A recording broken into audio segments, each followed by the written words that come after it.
Vamos continuar louvando ao nosso Deus nessa noite com a leitura da sua palavra. Filipenses capítulo 2, capítulo que iniciamos na semana passada, quarta-feira passada.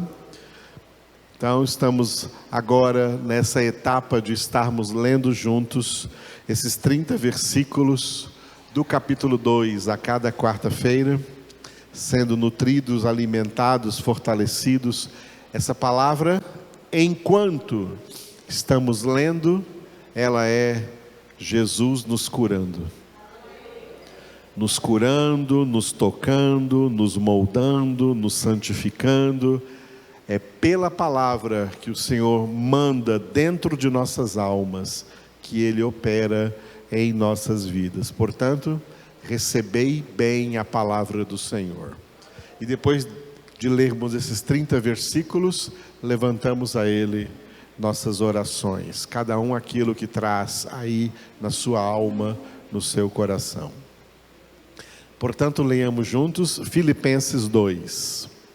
Se há, pois, alguma exortação em Cristo, alguma consolação de amor, alguma comunhão do Espírito, se há entranhados afetos e misericórdias, completai a minha alegria, de modo que penseis a mesma coisa, tenhais o mesmo amor, sejais unidos de alma, tendo o mesmo sentimento.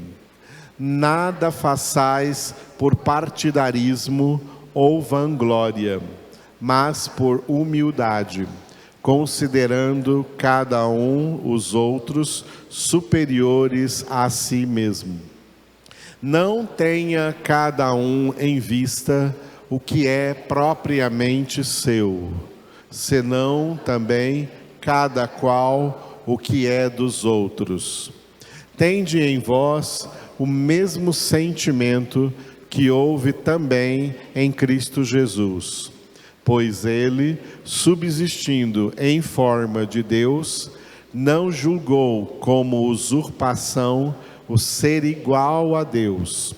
Antes, a si mesmo se esvaziou, assumindo a forma de servo, tornando-se em semelhança de homens, e reconhecido em figura humana, a si mesmo se humilhou, tornando-se obediente até a morte e morte de cruz.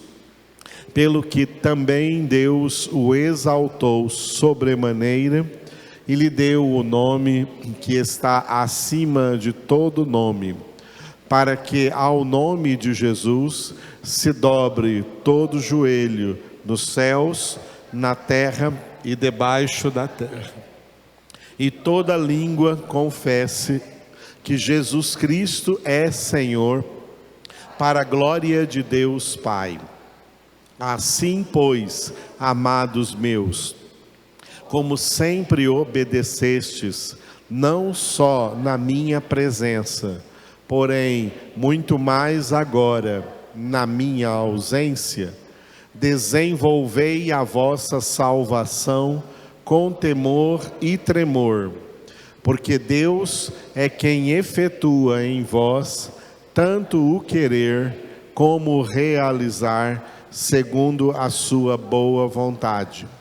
Fazei tudo sem murmurações nem contendas, para que vos torneis irrepreensíveis e sinceros, filhos de Deus inculpáveis, no meio de uma geração pervertida e corrupta, na qual resplandeceis como luzeiros no mundo, preservando a palavra da vida, para que no dia de Cristo eu me glorie de que não corri em vão, nem me esforcei inutilmente.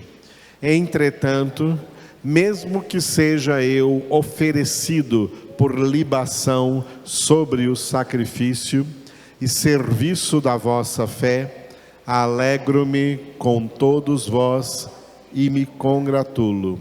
Assim vós também, pela mesma razão, alegrai-vos e congratulai-vos comigo.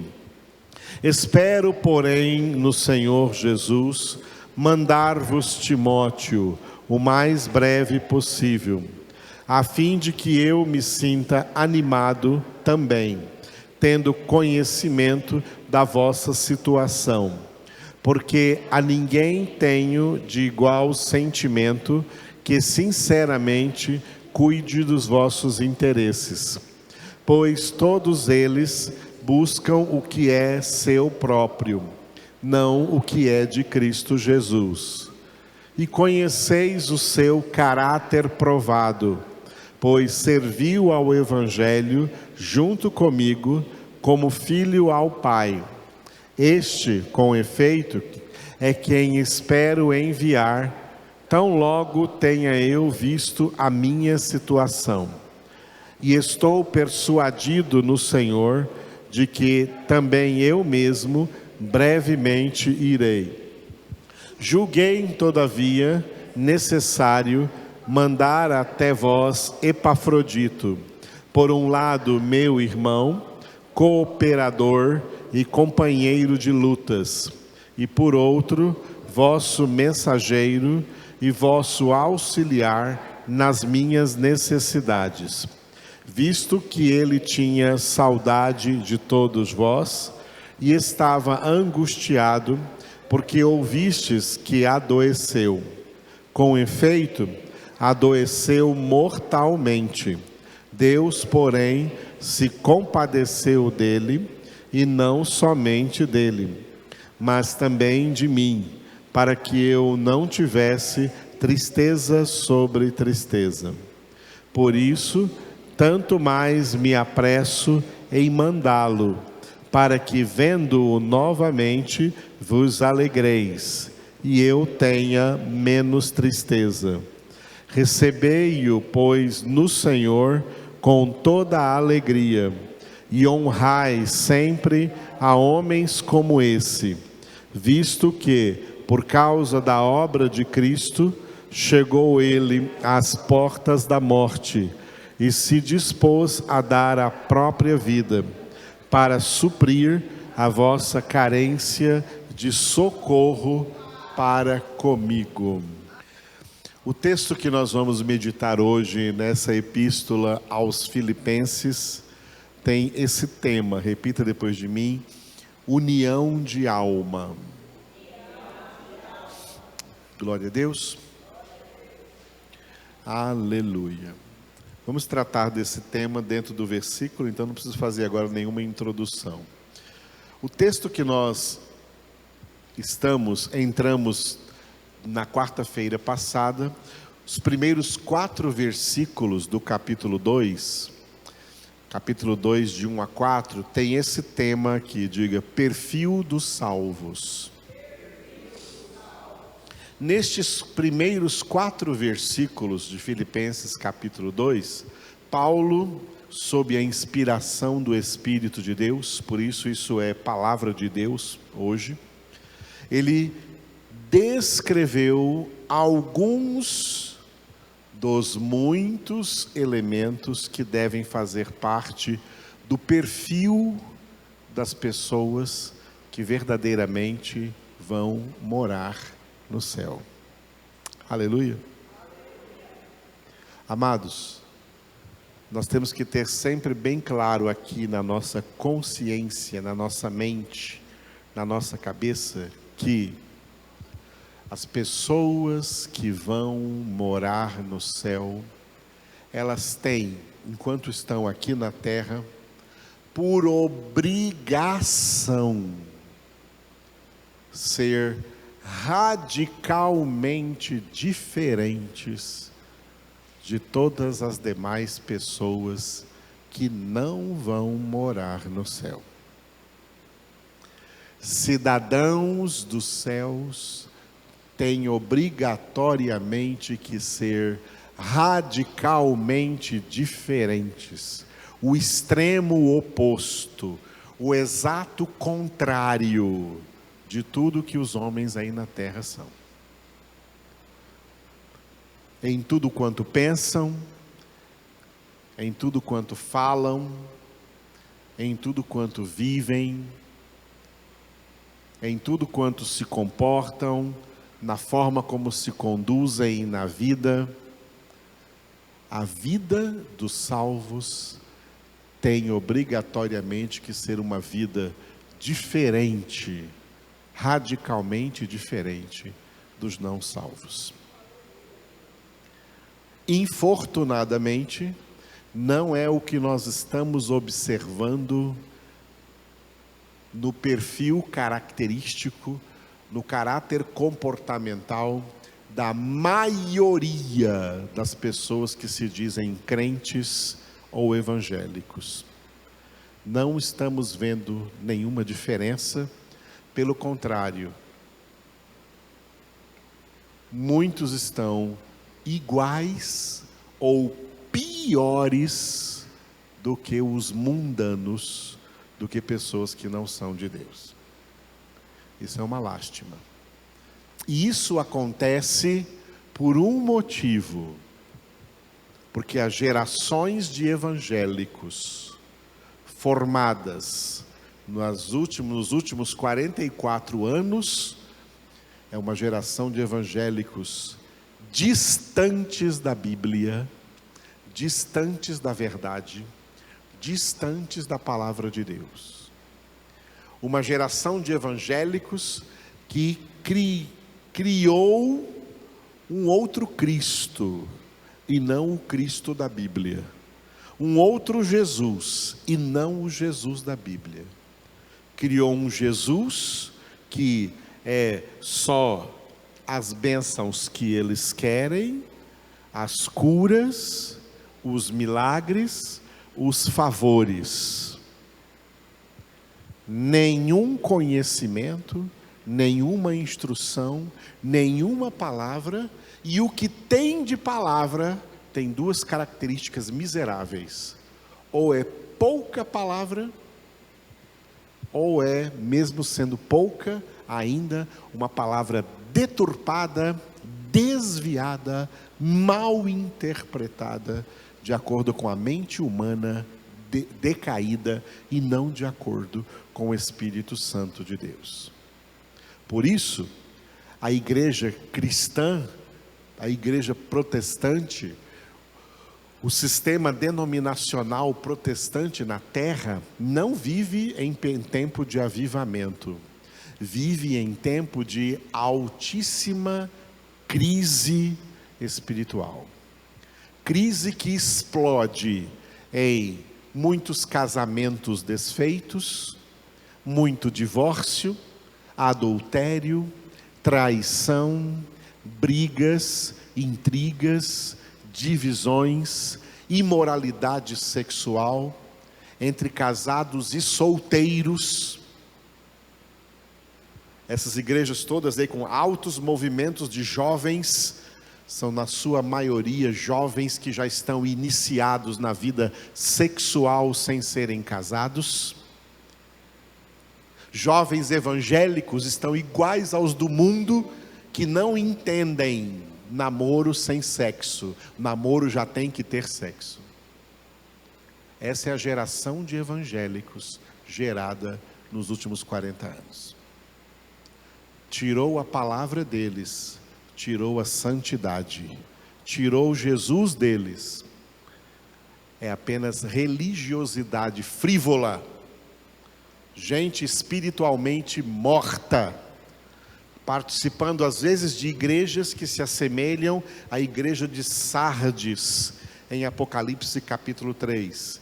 Igreja que tem nome de igreja viva, mas está morta diante dos olhos de Deus. Chama de igreja viva só porque tem muito movimento, muita programação, muitas opções para agradar todo mundo, aí chama isso de igreja viva. Não. Igreja viva é igreja vivificada pela palavra viva e eficaz de Deus. As palavras que vos tenho dito são espírito e vida. Jesus declarou em João 6. Palavras que esta geração de evangélicos aí rejeita. E estão construindo uma religiosidade dita evangélica, uma religiosidade dita protestante, muito perigosa, porque é uma realidade à margem do evangelho, onde esses crentes são mais próximos do mundo e do mundanismo do que de Deus e do verdadeiro cristianismo bíblico.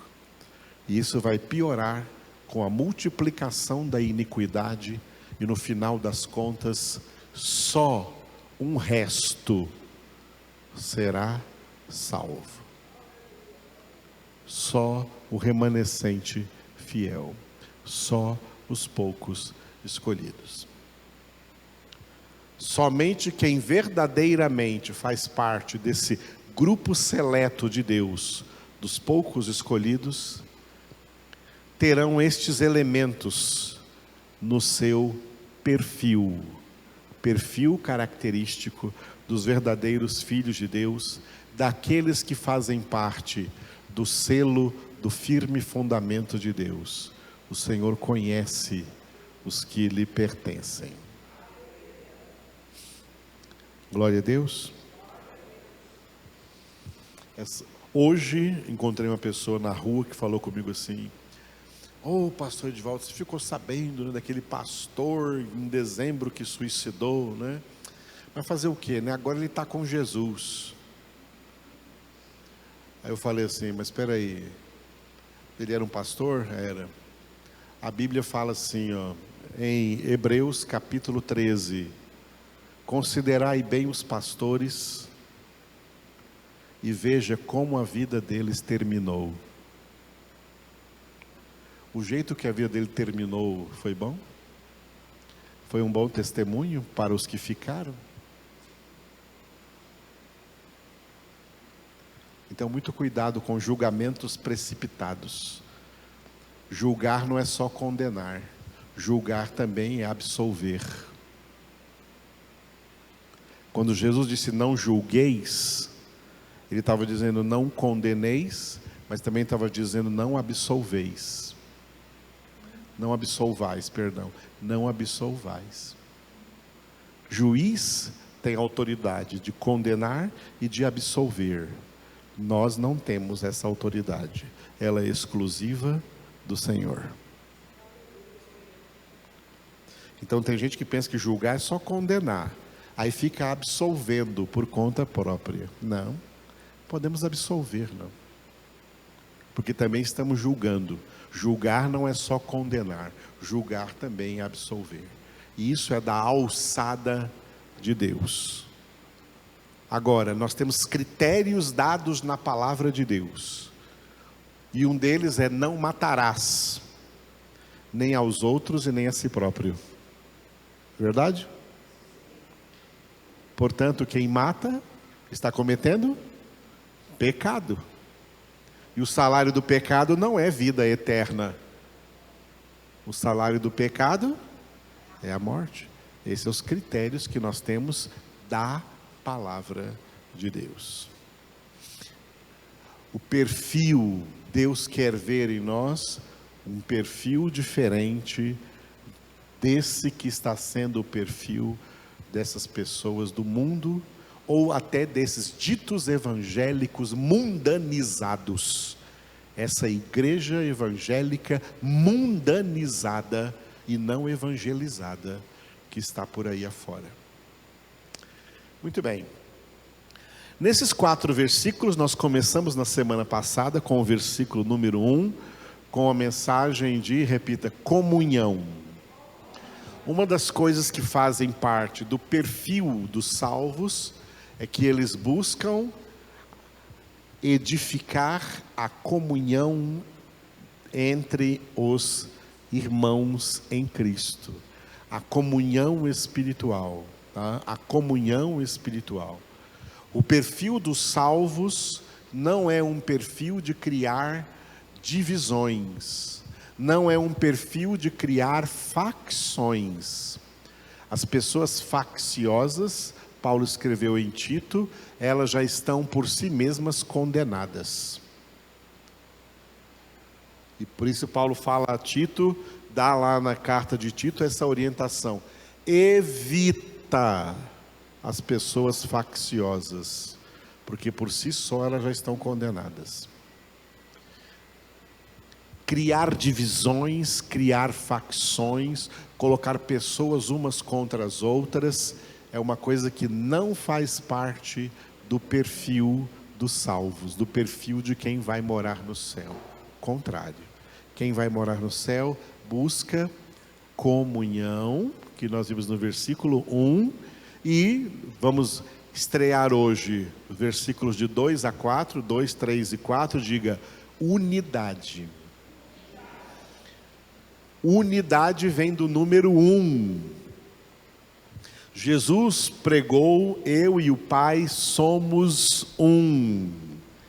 E Jesus, em João 17, orou pela comunidade dos eleitos. Ele não orou por outros, ele orou pelos eleitos. Pai, que eles sejam um, assim como eu e tu somos um. Aleluia. Antigamente tinha um corinho assim: Pai, faz-nos um. Pai, faz-nos um, para que o mundo saiba que enviastes Jesus. Pai, faz-nos um. Aleluia. Bonita, né, esse corinho? Bonitinho. Eu cantei no meu casamento. Eu mesmo cantei no meu casamento. Eu não contratei banda, não. Eu cantei esse cântico no meu casamento. Muito bem.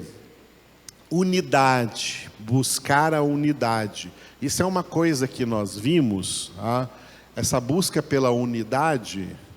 Essa busca pela unidade é uma coisa que nós vimos, só a título agora de revisão, de recordação.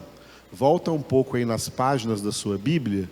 Isso é uma coisa que nós vimos, essa questão da unidade, em Efésios 4. Em Efésios capítulo 4. Abra sua Bíblia e nós vamos ler Efésios 4, de 1 a 6. Efésios 4, de 1 a 6. Porque a busca pela unidade, a construção da unidade, lutarmos juntos para sermos um em Cristo, faz parte do perfil dos que vão morar no céu, tá bom? Nós não somos divididos, nós somos unidos, unidos em Cristo. Então vamos ler juntos aqui, a palavra por si só já é autoexplicativa. Então, Efésios 4, de 1 a 6, leiamos juntos. Rogo-vos, pois, eu, o prisioneiro no Senhor, que andeis de modo digno da vocação a que fostes chamados, com toda a humildade e mansidão, com longanimidade, suportando-vos uns aos outros em amor, esforçando-vos diligentemente por preservar a unidade do Espírito no vínculo da paz. Há somente um corpo e um Espírito, como também fostes chamados numa só esperança da vossa vocação. Há um só Senhor, uma só fé, um só batismo, um só Deus e Pai de todos, o qual é sobre todos, age por meio de todos e está em todos. Aleluia. Olha como Paulo coloca unidade no versículo 3, e olha como ele repete o número 1 do versículo 4 ao versículo 6. Repita comigo: um corpo, um espírito, uma esperança, um só Senhor, uma só fé, um só batismo, um só Deus. E esse Deus é o Pai de todos, o qual é sobre todos, age por meio de todos e está em todos. Esse todos aqui não é todo mundo, esse todos aqui é todos os seus filhos, todos os que foram feitos filhos de Deus. Aleluia. Olha como a unidade é importante. Paulo trabalhou essa questão da unidade, portanto, na epístola aos Efésios, e Paulo trabalhou essa questão também na epístola aos Filipenses. Por isso esse é o título aqui do capítulo 2, do versículo 2 ao 4. Diga de novo: unidade. Estes 3 versículos, 2, 3 e 4, eles estão enumerados dessa forma aí, como vocês estão vendo agora no slide. Hoje vamos ver o versículo 2, cujo título é, diga, união de alma. Quarta que vem, o versículo 3, diga, mútua consideração. Ou seja, ter respeito, ter consideração uns para com os outros, nós que somos de Cristo Jesus. Nós temos que ter respeito e consideração até para quem não é de Cristo. Ter consideração das pessoas seria algo até extra-bíblico, algo de moral comum, da moral humana comum, da educação comum, que todo mundo recebe em casa desde crianças. Respeitar os outros, levar os outros em consideração, o que praticamente não há no mundo hoje mais. E o versículo 4, daqui a 15 dias, diga, altruísmo. Altruísmo é o oposto de egoísmo. O egoísta é aquele que só vê a si mesmo. O altruísta, ele vê os outros. Olha, um dos segredos da vida espiritual é este, ó. Nós viemos ao mundo cegos, espiritualmente cegos, não enxergando Deus, não enxergando a verdade e não enxergando o próximo, seja ele quem for. A partir da conversão, acontece em nós o que aconteceu com o cego de João 9. Eu era cego e agora eu vejo. Como foi colocado na música Amazing Grace, né? I was blind, but now I see. Eu era cego, mas agora eu vejo. A conversão não nos faz só ver Jesus, ver e enxergar a verdade.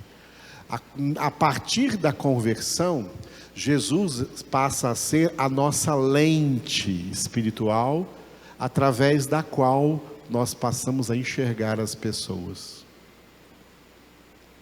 Enxergar as pessoas não mais com os nossos olhos maliciosos, odiosos, odientos, feios, e enxergar os outros através de Jesus, pela lente de Cristo, como Ele quer que a gente enxergue.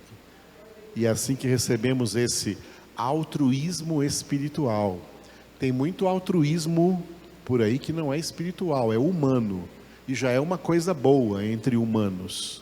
Mas aqui algo muito melhor, é um altruísmo espiritual que nós aprendemos com Jesus. Glória a Deus. Muito bem, hoje então ficamos com o versículo 2, diga de novo, união de alma. Neste versículo 2, Paulo disse assim, ó, completai a minha alegria, de modo que penseis a mesma coisa, tenhais o mesmo amor, sejais unidos de alma, tendo o mesmo sentimento. Vocês.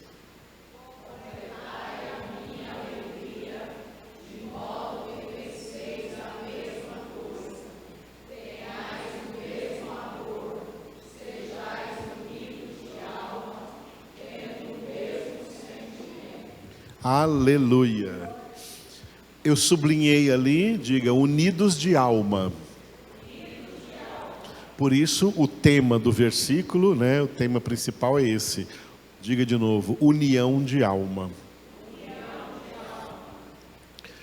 Os outros elementos que fazem parte desse versículo, todos eles estão ligados a esse, a união de alma. Nós vamos ver por quê daqui a pouco. Antes de vermos isso, vamos entender uma coisa, né?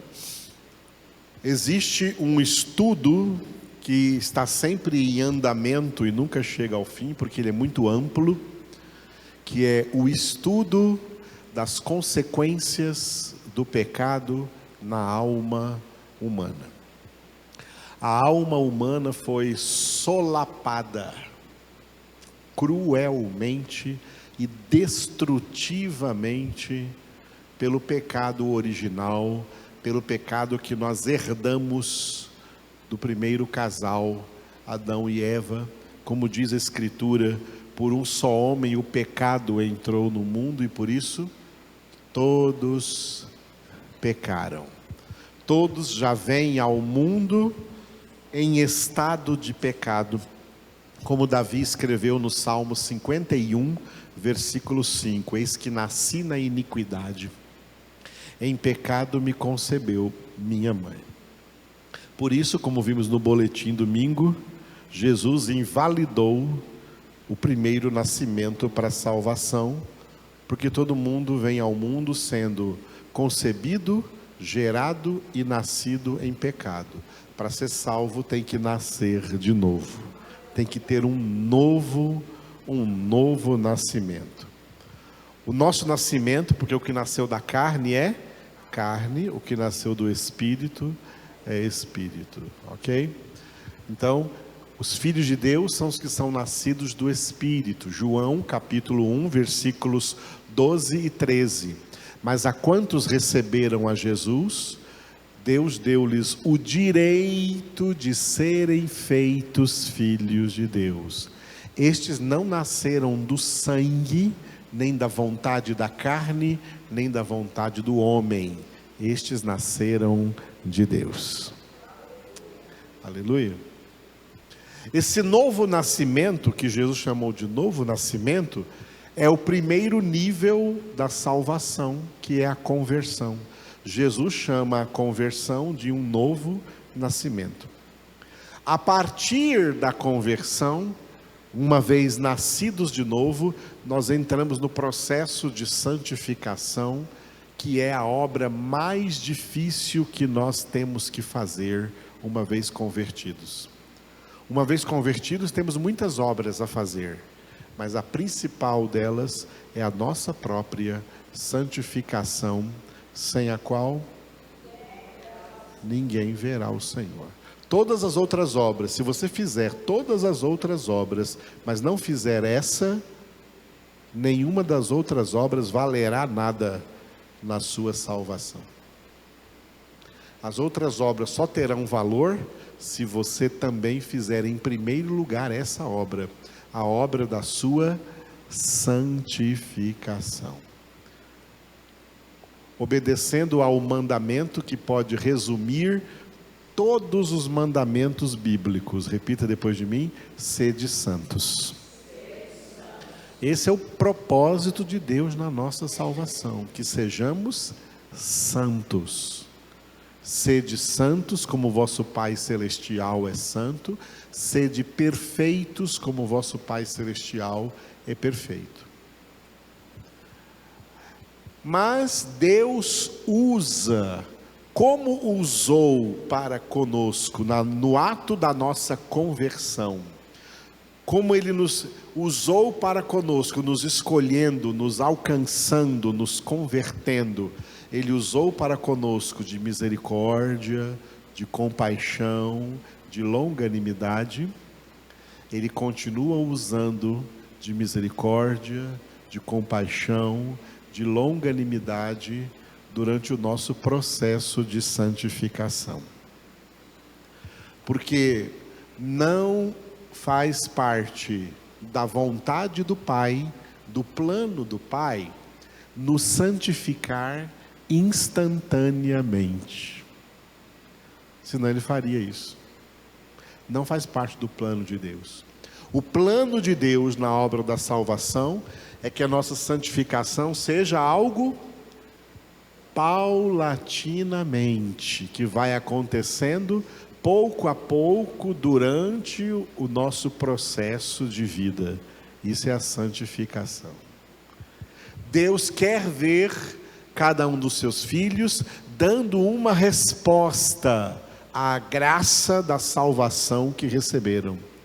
E essa resposta é o emprego do nosso esforço na obra da nossa própria santificação. É esse esforço que Jesus citou em Mateus capítulo 11, versículo 12, quando ele disse: o reino dos céus é conquistado por esforço, e os que se esforçam o conquistam. Esse esforço é a santificação.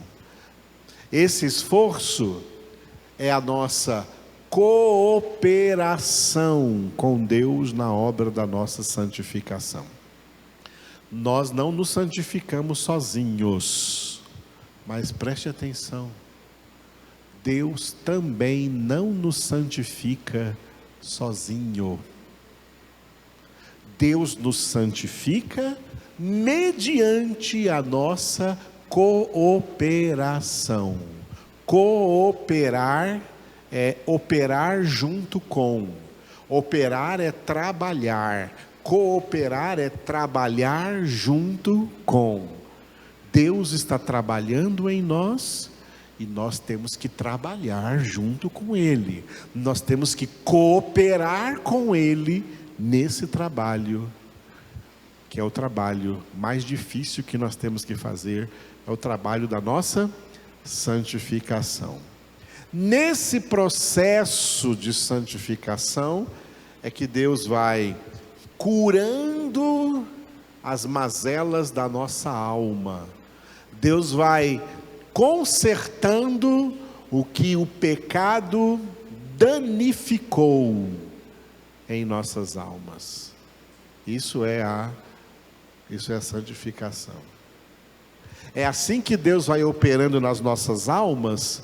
O que foi profetizado em um versículo, lê, esse versículo é maravilhoso, eu amo muito esse versículo, Isaías capítulo 40, versículo 4. Isaías capítulo 40, versículo 4. Isso que nós vamos ler aqui, Deus faz na nossa alma, no processo da nossa santificação, e nós cooperando com Ele, tá? Isso aqui foi dito em termos metafóricos, em comparação, ilustrativos, para entendermos o que Ele fala, o que Ele faz no processo da nossa santificação em nossa alma. Leiamos juntos, Isaías 44, capítulo 40, versículo 4. Juntos? Todo vale será aterrado, e nivelados todos os montes e outeiros. O que é tortuoso será retificado, e os lugares escabrosos aplanados. É fazendo isso aqui que Deus está operando em nossas almas no processo de santificação. 4 coisas, O que significa todo vale será aterrado? Todo vazio será preenchido. Na santificação, Deus nos dá tudo que nós não tínhamos e que Ele queria ver em nós. Segundo ponto, nivelados todos os montes e outeiros, é Deus retirando de nós o que nós temos e Ele não quer. Retirando o pecado. Cordeiro de Deus que tira o pecado do mundo é assim, tá? Nivelando todos os montes e outeiros, tirando a soberba, tirando o orgulho, tirando a arrogância, tirando a prepotência, tirando a malícia, tirando todo o pecado. O segundo ponto, o que é tortuoso será retificado. Daqui a pouco as crianças vão cantar o homenzinho torto. O homenzinho torto que encontrou a palavra e a palavra de Deus operou, fazendo ele ficar reto. Tudo que é tortuoso, todo pensamento tortuoso, toda ideia torta, toda palavra torta, todo comportamento torto, o Senhor vai tornar reto. O Senhor vai trazer para nós, na nossa santificação, Deus nos traz retidão. Deus opera em nós retidão, porque nós estamos andando num caminho reto. E se um caminho for reto, mas você for torto, a sua tortuosidade te impulsiona para se desviar, ou para a esquerda ou para a direita desse caminho. Para andar reto, tem que ser reto. O caminho é reto, Deus quer que nós sejamos retos, tenhamos retidão. E lugares escabrosos, os lugares escabrosos que serão aplanados, são as picuinhas mais interiores da nossa alma, que Deus vê. A profundidade até onde o pecado se enraizou, lá na profundidade da alma, Deus, lá são os lugares escabrosos. Deus chega lá. Deus chega lá para desarraigar o pecado de dentro das nossas almas. É isso que está acontecendo conosco no processo da santificação. E isso acontece com dor, isso acontece com lágrimas. E foi por isso que Jesus disse: benditos que choram, porque serão consolados. No mesmo lugar ele disse: benditos os que têm fome e sede de justiça, porque serão saciados. Fome e sede de justiça é fome e sede de santidade. O verdadeiro convertido não tem mais sonhos mundanos, terrenos, materiais ou sentimentais. O verdadeiro convertido tem um único sonho: ser como Jesus. Ser santo como Jesus é santo e obedecer ao único, só existe um, o único mandamento do discípulo, que Jesus disse: basta. Basta ao discípulo ser como o seu mestre.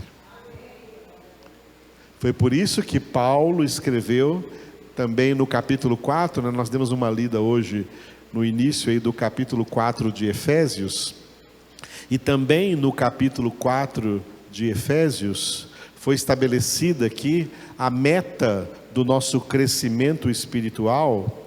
Olha só, Efésios 4:13, Efésios capítulo 4, versículo 13: até que todos cheguemos à unidade da fé e do pleno conhecimento do Filho de Deus, à perfeita varonilidade, à medida da estatura da plenitude de Cristo. Esse é o propósito de Deus na nossa salvação, que cheguemos à estatura espiritual de Cristo, cheguemos à mesma santidade de caráter de Cristo, sejamos semelhantes ao seu Filho, como está escrito em Romanos 8, 29 e 30, né? Para que sejamos a imagem do Filho de Deus, a fim de que Ele seja o primogênito entre muitos irmãos. Aleluia. Uma das coisas que Deus quer santificar na nossa alma, tá? Quer santificar na nossa alma, santificar no nosso interior, é exatamente o nosso individualismo. Falei de egoísmo agora mesmo, vamos falar no versículo 4 de altruísmo, o individualismo, onde cada um só vê a si próprio, onde tem dificuldades de estar unido a outros, de ter verdadeira comunhão espiritual com outros. É uma das coisas que Deus quer curar em nossas almas, para que sejamos, como está sublinhado ali, repita, unidos de alma. A alma humana é a sede de 3 coisas importantes, e uma delas mais importante que as outras 2: a mente, as emoções e a vontade. A mente é o eu intelectivo, as emoções, o eu sensitivo, e a vontade, o eu volitivo. É na alma que nós pensamos, sentimos, queremos ou não queremos, dependendo do que seja. Tudo isso é na alma, tudo isso vem da alma, tá? Só que desses 3 elementos, o mais importante é o eu intelectivo. O mais importante é a mente. Porque se a mente for trabalhada, as emoções serão também trabalhadas como resultado, e a vontade também será trabalhada como resultado. Por isso que o segredo da nossa real santificação está lá em Romanos capítulo 12, versículo 2. É a renovação da nossa mente. E não vos conformeis com este século, mas sede transformados mediante a renovação da vossa mente, para que experimenteis qual seja a boa, perfeita e agradável vontade de Deus. E nós já sabemos qual é essa vontade, a nossa santificação, sem a qual ninguém verá o Senhor. Quando Jesus nos ensinou a orar, Mateus 6, o Pai Nosso: Pai, faça-se a tua vontade, assim na terra como no céu. A vontade do Pai é que seus filhos sejam santos. E o segredo dessa santificação, amados, está todo aqui, na sua mente, na minha mente, na nossa mente. Por isso que a palavra de Deus vem trabalhar na nossa mente. A forma como essa renovação da alma acontece é na obra do Espírito Santo, que Jesus chamou de o Espírito da Verdade, em João 16:13. O Espírito da Verdade vos guiará a toda a verdade. Toda a verdade é toda a palavra de Deus. É a palavra de Deus que é vimos em Efésios 6, a espada do Espírito, que o Espírito Santo usa para penetrar aqui nossa mente e operar a renovação da nossa mente. Como que o Espírito Santo faz isso? 2 Coríntios capítulo 3, versículo 3. Imprimindo na nossa mente a verdade. Imprimindo em nossa mente, escrevendo em nossa mente a palavra de Deus, para que nós sejamos cartas vivas de Cristo, escritas não com tinta, mas pelo Espírito do Deus vivente, não em tábuas de pedra, mas em tábuas de carne, isto é, nos corações. Aí, corações aí é alma, carne aí é alma, e aí significa mente, escrevendo na mente. O Espírito não escreve nas nossas emoções, não escreve na nossa vontade, escreve na nossa mente, porque escrevendo na mente, a mente transmite para as emoções e transmite para a vontade. É aqui na mente.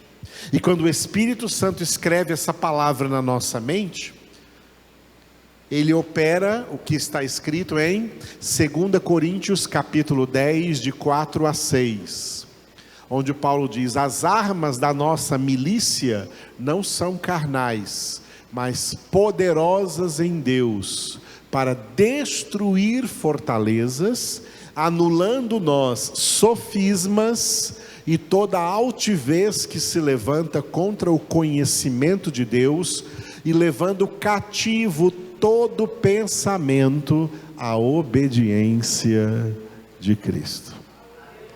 Note como todos esses textos que eu citei para vocês têm uma coisa em comum: eles falam todos da mente. Todos se referem à mente.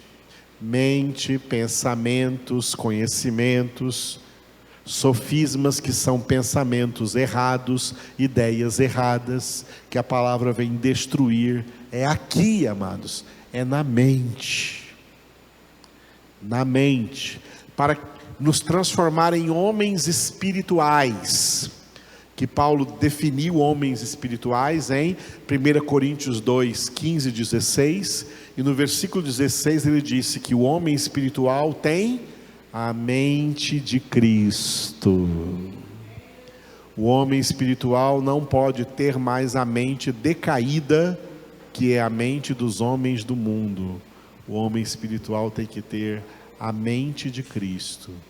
E a mente de Cristo é a verdade absoluta, a palavra de Deus. Por isso, esse é o verdadeiro significado do João 8,32. E conhecereis a verdade. Conhecer é algo da mente, conhecimento é aqui na mente. E conhecereis a verdade, e a verdade vos libertará.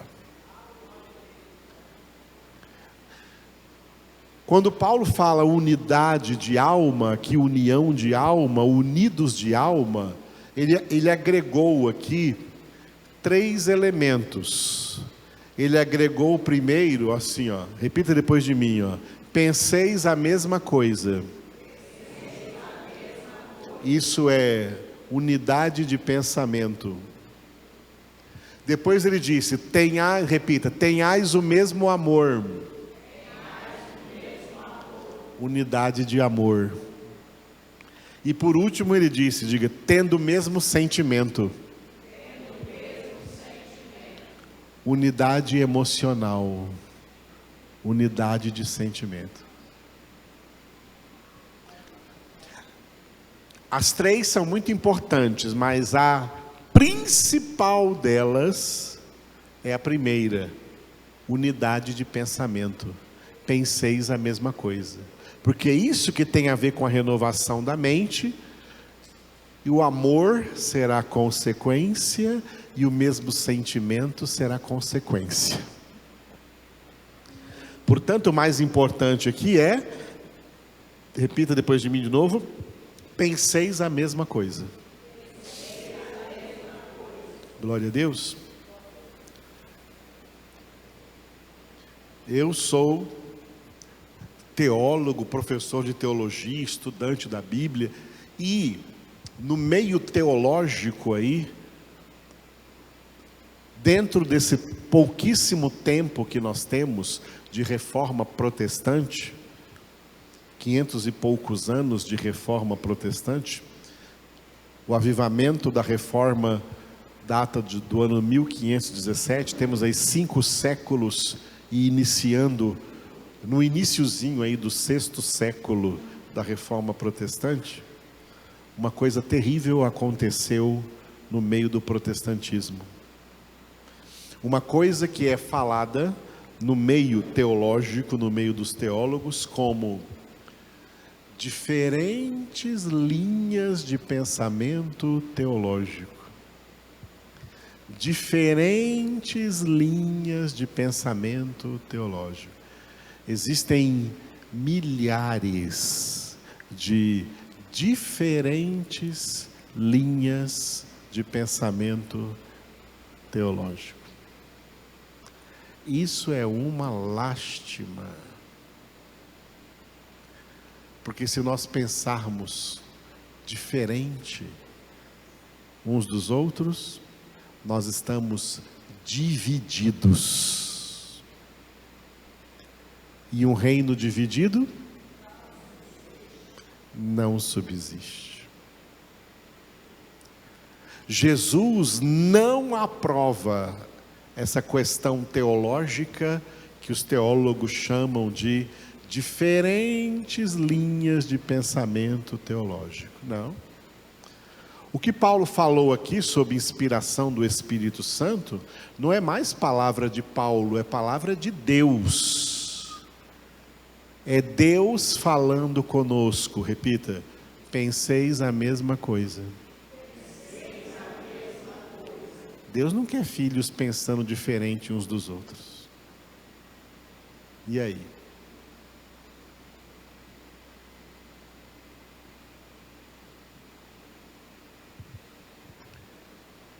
Por isso é que é muito difícil hoje, por exemplo, você se matricular em qualquer seminário, porque com muitos seminários que existem por aí, são ligados a uma determinada denominação, que vão trazer para os seus alunos a linha teológica de pensamento daquela denominação, que vai ser diferente da linha de pensamento de outras denominações, e assim por diante. É muito complicada essa questão. É muito complicada essa questão. Jesus nunca quis que os seus discípulos, cada um tivesse um pensamento diferente e discordante uns dos outros, no que diz respeito a qualquer doutrina bíblica, a qualquer palavra de Deus. Isso é coisa ruim. Isso é um mau testemunho. Quando Paulo fala em 1 Coríntios da igreja como o corpo de Cristo, ele diz que o corpo tem diferentes membros, cada membro tem diferentes funções, cada órgão do corpo tem diferentes funções. Apesar do corpo ter membros diferentes, com diferentes funções, órgãos diferentes, com diferentes funções, todos eles estão debaixo de uma só cabeça. De uma só cabeça. O estômago não tem a mesma função do coração, mas ele está funcionando, recebendo ordens da mesma cabeça, que o coração também está recebendo. O seu estômago nunca vai conversar com o seu coração: olha, eu não concordo com essa doutrina aí, que veio da cabeça, porque eu tenho aqui a minha própria doutrina aqui. O estômago vai dizer isso para o coração? O coração vai dizer isso para o estômago? A mão direita vai dizer isso para a mão esquerda? Todo o corpo é subserviente ao cérebro, é subserviente à cabeça. Assim, no corpo de Cristo, que é a sua igreja eleita, não pode haver diferentes linhas de pensamento. A única coisa que a existência dessas linhas diferentes de pensamento comprovam é que essas linhas diferentes de pensamento se desenvolvem entre os muitos chamados, não entre os poucos escolhidos.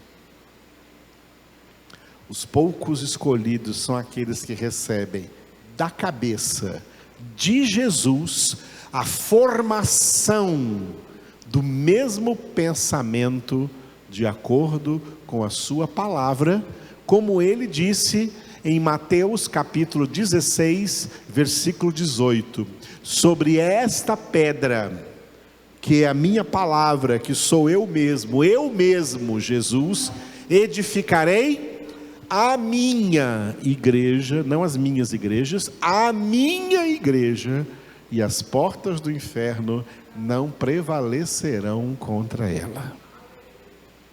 Por isso, essa minha igreja, a qual Jesus se referiu, não é nenhuma igreja denominacional instituída aí na terra, nenhuma igreja com placa. Essa igreja é a comunidade dos eleitos, que param de ouvir diferentes linhas teológicas e ouve o seu pastor, Jesus, que é a palavra de Deus. As minhas ovelhas ouvem a minha voz, elas não ouvem a voz de estranhos, antes fogem deles, porque esses estranhos vão trazer linhas de pensamento diferentes, que vão confundir a sua mente, a mente das ovelhas. A palavra de Deus não confunde a mente das ovelhas. A palavra de Deus forma a mente das ovelhas na mente de Cristo.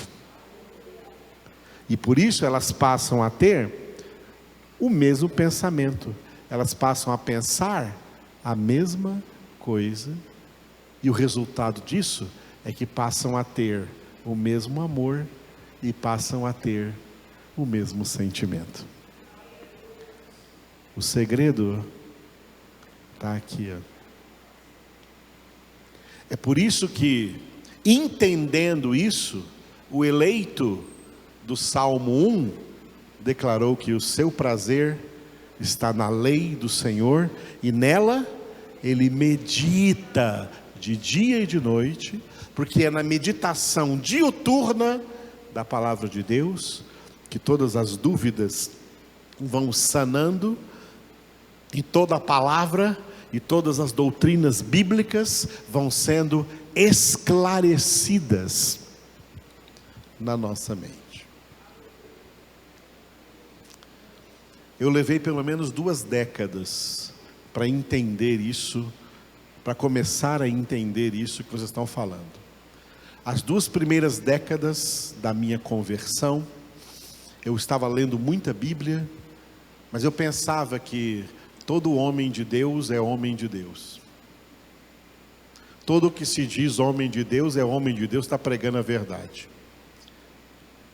E por isso, quando ainda me faltava muito conhecimento, eu ficava ouvindo homem de Deus fulano de tal, pregador ciclano de tal, pastor fulano de tal, evangelista fulano de tal, pregador fulano de tal. E comecei a perceber que cada um deles pregava uma coisa contrária ao outro. E eu ficava assim: Senhor, qual que é a correta agora? Aquele falou isso e aquele outro já falou aquilo outro.